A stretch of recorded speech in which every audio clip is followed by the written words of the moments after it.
네, 이제 저희가 계속 지금 상속과 상속에 대해서 클래스 상속에 대해서 배우고 있는데요. 이번 시간에는 이제 지난 시간에 배운 상속 개념과 가상함수 그리고 메서드 재정에 대해서 한번 정리하는 시간 갖도록 하겠습니다. 저희가 이 클래스 문자열을 관리하는 CMyString 클래스를 정의를 하고 여기 안에 문자열을 저장하는 함수로인 setString 함수를 저희가 이제 만들고 정의를 하였습니다. 그래서 setString 함수의 매개 변수로는 문자열, 상수형 문자열이 들어오게 되고 이거에 대해서 저희가 할 수 있는 기능들은 세 가지 정도로 나열해 볼 수 있습니다. 먼저 길이를 저장하고 이 길이에 맞게 넘어온 매개변수 길이, 문자열의 길이에 맞게 메모리를 동적 할당하고 그리고 그 동적 할당한 메모리에 문자열을 저장해서 스트링 카피 형태로 함수를 써서 이 문자열을 저장하는 이런 기능을 만들었습니다. 이 부분에 대해서 이제 상속을 진행을 하다 보니까 어, 새로운 확장 형태로 CMyString EX라는 자식 클래스를 만들고 이 안에서 이제 부모 클래스에서 정의했던 setString 함수에 더 이거를 이 함수를 매개 변수와 함수 이름이 같게끔 정의를 할 수가 있는 것이죠. 이랬을 때 부모 클래스에 있는 함수가 그대로 매개 변수가 같고 함수 이름이 같다면 이 부분이 바로 메서드 재정이라고 할 수 있습니다. 메서드 재정이라고 해서 오버라이드 됐다 이렇게 할 수 있습니다. 메서드 재정의 부분에서 여러분들이 이제 주의해야 하는 게 아니라 메서드 재정의가 어떨 때 쓰이느냐면은 기존에 있는 부모 클래스에서 만들었던 이 기능은 부모 클래스에 있는 setString 함수를 부름으로써 이 기능을 그대로 자식 클래스에서 수행할 수가 있습니다. 부모 클래스에 있는 이 기능은 내가 따로 만지지 않는다면 소속과 함수 이름을 이렇게 지정해 줌으로써 이 자식 클래스 함수 내부에서 이걸 호출함으로써 부모 클래스에 있는 기능을 내가 다시 뭐 코드로 짤 필요가 없이 그걸 그대로 호출함으로써 다시 쓸 수 있는 부분이죠. 거기에 이제 이 함수 호출 부분 윗부분과 아랫부분에 우리가 어떤 추가 코드를 넣을 수가 있는 것이죠.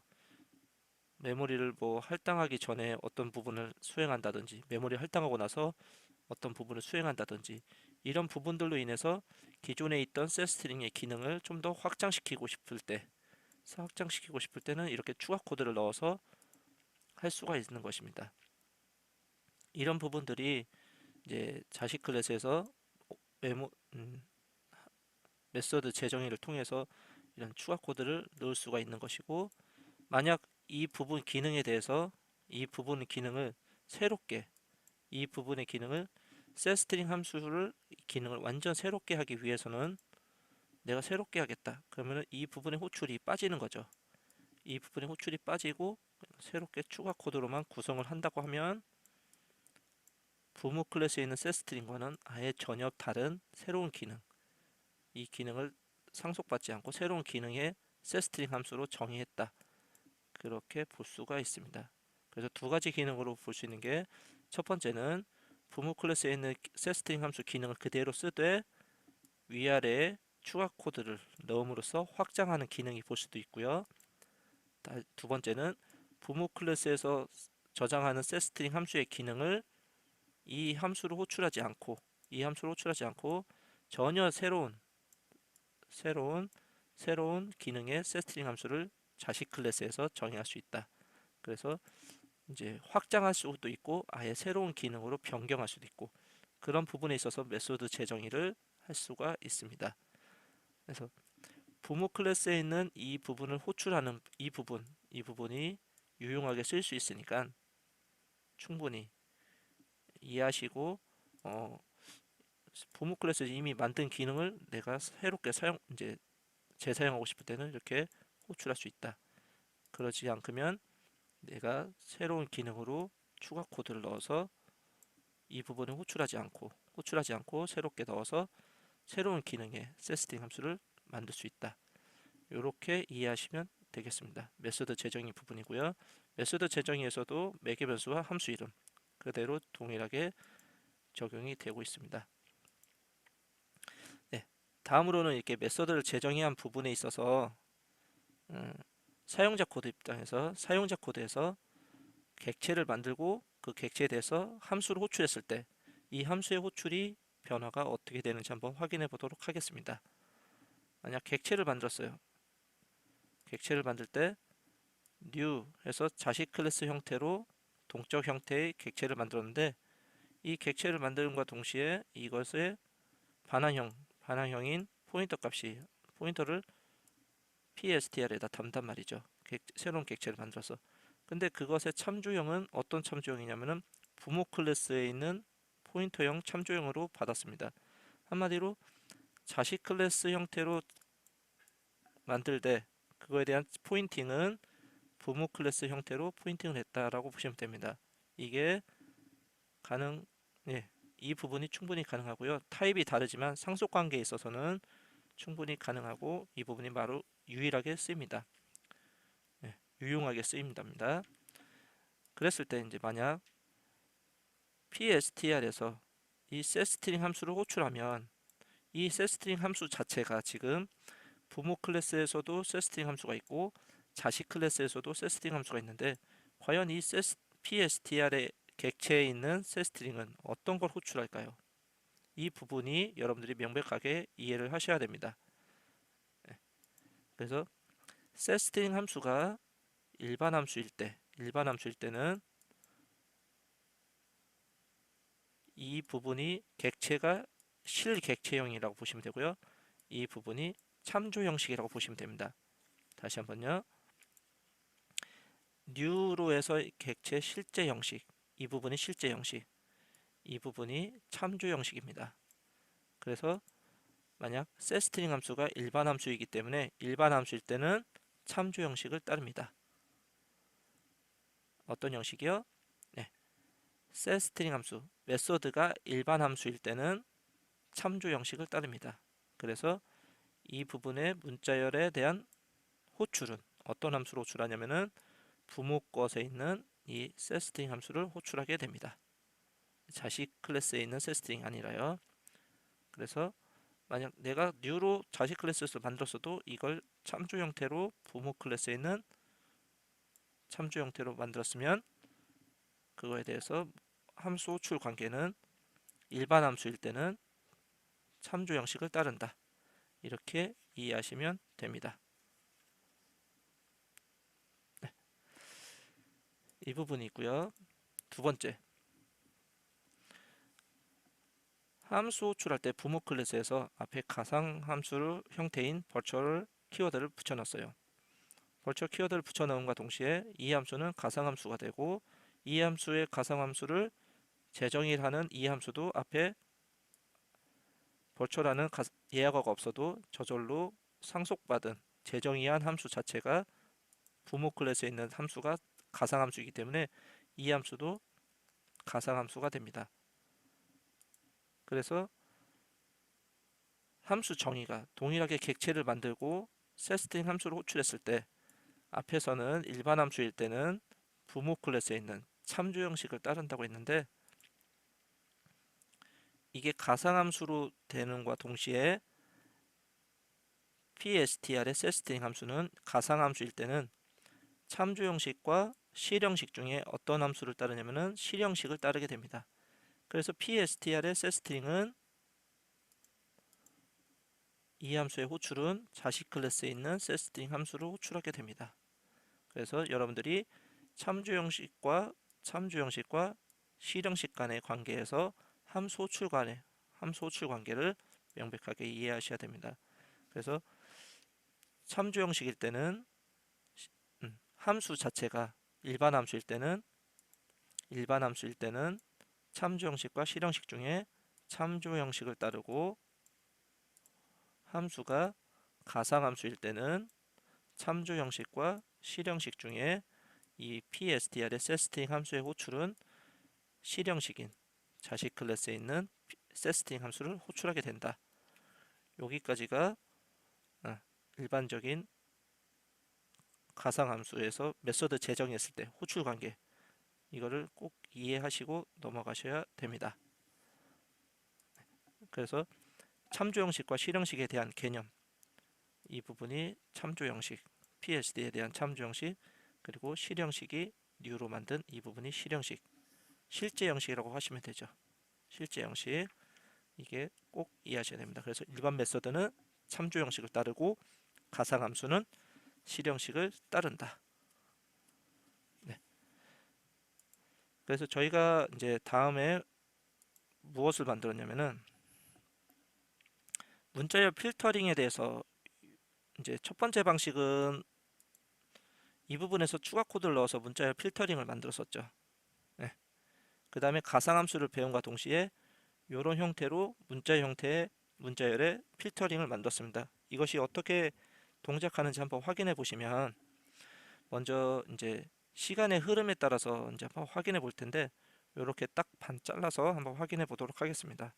먼저 이제 이것이 이제 먼저 만들어진 클래스죠. 위에 있는 게 먼저 만들어진 클래스고, 이걸 상속해서 클래스인데, 부모 클래스에서 setString 함수 내부에서 onSetString 함수를 호출합니다. 근데 이 onSetString 함수 자체가 가상함수로 정의를 해놨어요. 가상함수로 정의를 해놓고 이 부분에 대해서 기능은 아무것도 없는 형태입니다. 그러니까 setString의 기능에 대해서는 이렇게 정의가 될 수 있는데, 앞서 얘기했던 문자열 저장, 동적 할당, 그리고 문자열 복사 부분에다가 onSetString 하는 기능이 더 추가되는 거죠. 근데 그게 이 클래스를 선언하고 만들 당시의 기능은 이 부분에 정의하지 않았습니다. 버추얼 함수로서 정의하지 않고, 그러니까 클래스를 만들 당시에는 이 부분이 어쩌면 좀 낭비되는 그런 부분이라고 볼 수 있는 거죠. 근데 이제 나중에 이제 미래를 생각하는 함수라고 보시면 됩니다. 이 버추얼 함수에 대해서는, 가상 함수는 항상 미래를 생각하는 함수다. 이 부분에 대해서 한번 이제 시간을 다시 한번 두고 진행을 해보시면, 이제 함수를 상속을 받았어요. 함수를 상속받아서 cMyString ex라는 함수를 상속받아서 setString 함수를 재정의를 하게 됐죠. 재정의를 함과 동시에 기존에 있는 코드를 재사용하기 위해서 이렇게 부모 클래스에 있는 setString 함수를 호출하게 됐어요. 그래서 그리고 제가 이제 이 가상함수 onSetString 함수도 제가 재정의를 해갖고 가상함수조차도 재정의를 해서 여기에 어떤 추가 기능을 넣었다. 추가 기능이 뭐 A, 뭐 B, C 하는 기능을 추가로 넣었습니다. 이랬을 때 이 setString 함수 어쩌면 이제 시간을 쭉 잘라서 보시면, 이 위에 부분은 과거에 만든 코드, 이 아랫 부분은 새롭게 만든, 시간의 흐름으로 보면 과거에 만든 코드와 새롭게 만든 코드죠. 이제 뭐 선배가 만든 부모 클래스고, 그거를 내가 상속받아서 현재 쓰고 있는 코드죠. 이렇게 했을 때 이제 만약 사용자 코드 입장에서 setString 함수를 호출하게 되면 잠시만요. setString 함수를 호출하게 되면, 이랬을 때 추가 코드를 지나가다가 부모 클래스에 있는 setString 함수를 호출하게 됩니다. 그러면은 이제 과거에 만든 setString 함수가 이때 이제 불리게 되는 거죠. 호출이 돼서 이렇게 진행하다가 문자열에 대한 이런 기능 추가하고, 여기서 가상함수인 onSetString 함수를 호출하게 됩니다. 네, 그랬을 때 이 onSetString 함수는 시간의 흐름으로 봤을 때 상속을 받지 않았다면 자기가 정의한 아무런 기능을 하지 않는 이 함수를 호출하게 되지만, 가상함수를 재정의를 함과 동시에 이 onSetString의 함수 호출은 자기 클래스에 있는 onSetString이 아니라 재정의한 onSetString 함수로 이렇게 함수를 호출하게 됩니다. 이게 가상함수의 특징이고요. 네, 항상 재정의한 가장 마지막에 자식 클래스에 있는 함수를 호출하게 됩니다. 이게 가상함수 테이블을 통해서 이게 재정의를 하면 그 함수의 주소가 저장을 하게 돼서요. 가장 이제 자식 클래스에 있는 재정의한 가상함수를 호출하게 됩니다. 그래서 과거의 미래에서 어쩌면 현재에서 만든 setString 함수와 onSetString 함수가 이런 시간의 흐름이 과거에 만든 시간의 흐름 속에 이런 기능 속에 이 부분이 삽입이 되는 거죠. 이 부분이 이렇게 이 부분으로 삽입이 되는 겁니다. 다시 한번 이 부분은 원래 과거에 만든 코드인데 과거에 만든 코드를 재정의를 함과 동시에 재정의를 해서 가상함수도 재정의를 했을 때죠. 가상함수도 재정의를 하고 setString 함수로 이제 메서드 재정의를 통해서 부모 클래스에 있는 setString 함수를 호출했을 때 이 호출했으면 이 제어권이 부모의 setString 함수로 넘어가서 이 부분을 수행을 하고 여기에 있는 onSetString 함수를 호출하게 됩니다. 그래서 onSetString 함수를 호출했을 때 이 onSetString은 제어권이 어디로 가냐? 가상함수이므로 재정의한 자식 클래스에 있는 onSetString 함수로 넘어가게 됩니다. 그래서 이 부분이 함수가 실행이 된다. 그렇게 이해하시면 됩니다. 그래서 가상함수의 경우에는 항상 이제 미래를 염두에 두는 코드라고 보시면 되고요. 내가 이렇게 이제 기능을 수행을 하다가 누군가는 이 부분에 새로운 기능을 추가할 수 있겠다. 그래서 염두에 두고 이 부분을 여지를 남겨두는 거죠. 이 부분에 대해서 새로운 기능을 추가할 수 있게끔 여지를 두고 가상함수를 정의를 하는 겁니다. 그랬을 때 어떤 누군가가 가상함수를 재정의를 해서 함수를 부모 클래스에 있는 이 setString 함수를 호출하게 되면 이 코드가 고스란히 이 사이로 쏙 들어가는 그런 형태로 기능이 새롭게 추가할 수 있다. 그래서 이렇게 저희가 수행과제 12번에서 문자열 필터링을 여기서 이렇게 구현했었습니다. 이 부분이 가상함수와 메소드 재정의 정리 부분이니까 꼭 이해하시고 넘어가시면 되겠습니다.